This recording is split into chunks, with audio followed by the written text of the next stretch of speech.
নবী করিম সাল্লাল্লাহু আলাইহি ওয়াসাল্লাম তার জীবনের সর্বশেষ যে কাজটা কথাটা বলেছিলেন সেটা ছিল কি? নামাজ। ইন্তেকালের 5 দিন আগে প্রচন্ড জ্বর হলো, মাথায় যন্ত্রণা হলো, বারবার বেহুশ হয়ে পড়েন। যে রাত্রে ইন্তেকাল করবেন সেই রাত্রে সাহাবায়ে কেরাম কেউ ঘরে ফেরে নাই, সবাই কাঁদতেছে। সকলের ধারণা নবীজি খুব তাড়াতাড়ি বিদায় হয়ে যাবেন। ঘরের মধ্যে স্ত্রীরা কাঁদেন, জামাই কাঁদেন, নাতি নাতনি কাঁদেন। সব থেকে বেশি কাঁদছেন হযরতে মা ফাতিমা রাদিয়াল্লাহু তাআলা আনহা। রাসূলুল্লাহর হুশ এলো, হযরত ফাতেমার কান্না দেখে কাছে ইশারা করে ডাকলেন, কানে কানে কি যেন বললেন। হযরত ফাতেমার কান্না বন্ধ হয়ে গেল। হযরত আয়েশা ফাতেমাকে ডেকে বলেন, মা তোমার আব্বা জান কি তোমারে বলল, কান্না বন্ধ হলো তোমার? হযরত ফাতেমা বলেন, মা আমার আব্বা জান আমাকে কানে কানে বললেন, মা কাঁদিস না, তোর কান্না আমার বরদাস্ত হয় না। আমি তোমাকে সুসংবাদ শোনাই, আমি মরে যাওয়ার পর সবার আগে তোমার সাথে আমার দেখা হয়ে যাবে। হযরত ফাতেমা বুঝতে পেরেছেন এর অর্থ হলো রাসূলের ইন্তেকালের পরে আত্মীয় স্বজনের ভিতরে সর্বপ্রথম ফাতেমার ইন্তেকাল হবে। হয়েছিল তাই। রাসূলুল্লাহ বেহুশ হয়ে পড়লেন, আবার হুশ হলো, আবার বেহুশ হলেন।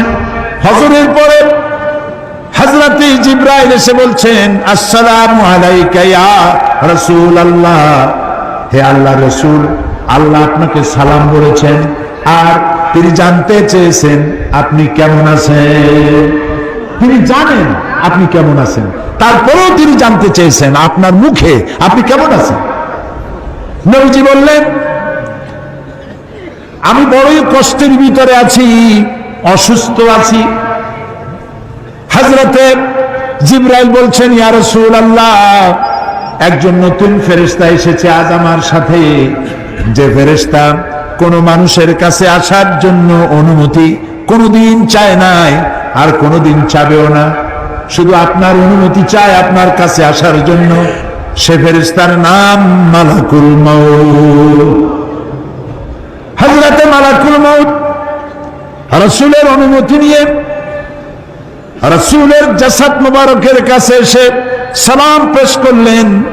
বললেন, ইয়া রাসূলুল্লাহ, আদম আলাইহিস সালাম থেকে নিয়ে শুরু করে এই পর্যন্ত আমি যত মানুষের জান কবজ করেছি আর কিয়ামত পর্যন্ত যত মানুষের জান কবজ করব, কারো কাছে অনুমতি চাই নাই, অনুমতি চাওয়াও আমার লাগবে না। কিন্তু আজকে আসার সময় আল্লাহ রাব্বুল আলামিন আমাকে বলেছেন আমি যেন আপনার অনুমতি চাই। রাসূলুল্লাহ বললেন, মালাকুল মউত, আমি যদি তোমাকে অনুমতি না দেই? হযরতে মালাকুল মউত বলেন, ইয়া রাসূলুল্লাহ, আল্লাহ তাআলা বলেছেন অনুমতি যদি না পাও ফিরে এসো। আল্লাহু আকবার, আল্লাহু আকবার। হযরতে জিবরাইল বলেন, ইয়া রাসূলুল্লাহ, আল্লাহ রাব্বুল আলামিন আপনার সঙ্গে দিদারের ইন্তজার করতেছেন। নবী বললেন, মালাকুল মউত, তুমি তোমার কাজ শুরু করতে পারো। মালাকুল মউত যখন জান কবজ করতে যাবে, রাসূলুল্লাহ বললেন, আয়েশা একটু কাছে আসো। ওই যে সোনা ছিল কয়েক টুকরা, সোনাগুলোর খবর কি? 6 টুকরা, ছোট্ট ছোট্ট 6টা টুকরা সোনা ছিল, সোনাগুলো কই? হযরত আয়েশা বলেন, আমি তার যত্ন করে রেখেছি। নবীজি বলছেন, এক্ষুনি স্বর্ণ টুকরাগুলি সদকা করে দাও। আমি মুহাম্মদ সাল্লাল্লাহু আলাইহি সাল্লাম আল্লাহর দরবারে এই অবস্থায় উপনীত হতে চাই না যে মুহাম্মদের ঘরের ভিতরে সোনা আছে। হযরত ওমর রাদিয়াল্লাহু তাআলা আনহু রাসূলের সঙ্গে দেখা করতে গেছিলেন একদিন। ঘরে মা আয়েশা ছিলেন না। হযরত ওমর সালাম দিয়ে ঘরের মধ্যে ঢুকে দাঁড়ায় দাঁড়ায় কাঁদতেছেন, বাচ্চা শিশুর মতো ডুকরে ডুকরে কাঁদছে। রাসূলুল্লাহ জিজ্ঞেস করছেন, ওমর কাঁদো কেন? হযরত ওমর বলছেন, আমি বিশ্বনবীর ঘর দেখতেছি, ছোট্ট একটা ঘর, এক কোণায় একটা সরাহি পানি রাখার পাত্র কাইতে হয়ে পড়ে আছে, একটা গ্লাস কাইতে হয়ে পড়ে আছে, আর এক কোণায় 1 কেজি কি আধা কেজি জগ পড়ে আছে, আর রাসূল শুয়ে আছেন দড়ি দিয়া বুনানো একটা খাটিয়ার উপরে, চাদর নাই, বালিশ নাই, হাত মোবারক মাথার তলে দিয়ে শুয়ে আছে, পিঠ মোবারকে দড়ির দাগ কেটে আছে। হযরত ওমর বলছেন, ইয়া রাসূলুল্লাহ, আমি তো বর্দান করতে পারছি না, বিশ্বনবী তার পিঠে দড়ির দাগ, পানির পাত্র কাইট হয়ে পড়ে আছে, খাট নাই, বালিশ নাই, আপনি আমাকে অনুমতি দেন, আমি আপনার জন্য এত তোষক বানাই দিয়েছি। রাসূলুল্লাহ বললেন, ওমর, আমি তো দুনিয়ায় শান্তি করতে আসি নাই, আমি যদি ওহদ পাহাড়কে বলি ওহদ আমার জন্য সোনায় পরিণত হয়ে যা, ওহদ পাহাড়টাই সোনা হয়ে যাবে, শান্তি করতে আসি নাই। নবীজি বললেন, আয়েশারে সোনাগুলি বিতরণ করে দাও, সাদকা করে দাও। মালাকুল মউতকে বললেন, তুমি তোমার কাম সারো। জান কবজ শুরু হয়ে গেল।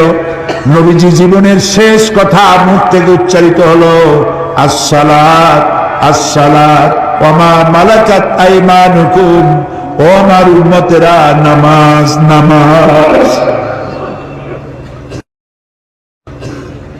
ইন্তেকালের সময় মেয়ের কথা বললেন না, নাতির কথা বললেন না, জামাইয়ের কথা বললেন না, উম্মতকে স্মরণ করালেন, ও আমার উম্মতেরা, নামাজ ছেড়ে দিও না, আর তোমার অধীনস্থ ব্যক্তিদেরকে জ্বালা যন্ত্রণা দিও না, চাকর বাকরের জ্বালা যন্ত্রণা দিও না, গরিব মানুষের দিকে লক্ষ্য রেখো, আর আমি চিরজনমের মধ্যে জ্বালা যন্ত্রণার থেকে বিদায় নিয়ে গেলাম, নামাজ ছেড়ে দিও না। কিয়ামতের দিন ওই রাসূল যদি আমাদেরকে উম্মত বলে পরিচয় না দেন, জান্নাতে যাওয়ার